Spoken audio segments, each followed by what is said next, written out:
Nah, pemirsa, pastinya kan kalau misalnya lihat orang asma, ditandai gejala sesak napas ya. Iya. Padahal bisa saja disebabkan karena hal lain, Intan.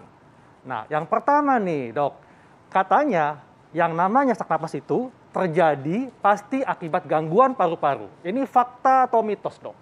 Ya, kalau disampaikan karena masalah paru pasti mitos. Oh, Karena mitos. kan mitos. ya, karena kan penyebabnya banyak, Ya. bukan hanya paru. Jadi kalau kita lihat organ tubuh manusia itu organ tubuh organ semua dalam tubuh kita Ya. tuh saling berhubungan. Ya. Paru, jantung, ginjal, hati semua ada, dan otak terutama itu semua berhubungan. Jadi sesak nafas bukan hanya disebabkan oleh masalah paru, banyak. Oke. Bisa Oh, karena jadi jantung juga, Bisa Dok ya? masalah jantung, masalah ginjal, masalah kekurangan albumin, protein, Iya. seperti itu. Atau masalah hati, Dok? Perasaan. Iya, kadang-kadang ya dokter kalau habis disakitin sesak sekali dada ini.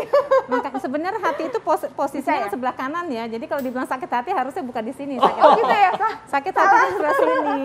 salah ternyata hati bukan di sini ya dokter, itu hati yang lain ya dok. Iya.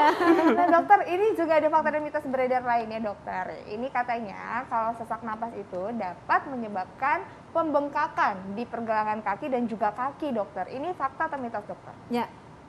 Bila penyebabnya misalkan masalah jantung, jadi kan ada pompa darah itu beredar di dalam tubuh kita, beredar ke seluruh tubuh. Nah kemudian dari seluruh tubuh kembali lagi ke arah jantung untuk dipompa lagi masuk ke paru, ditukar oksigennya, CO2-nya yang kotor yang bersih diambil, kemudian disebar lagi. Nah sekarang kalau ada masalah hambatan aliran yang masuk ke jantung, akibatnya kakinya jadi bengkak. Oh ini Seperti berarti itu. fakta ya dokter kalau Ya. penyebabnya jantung. Ya, kalau itu penyebabnya masalah jantung, juga bisa karena masalah kurang protein atau Oke. kurang albumin. Itu juga bisa menyebabkan Sesak- bengkak. oh, bengkak. Kalau udah bengkak, itu yang terlihat ya, itu yang terlihat.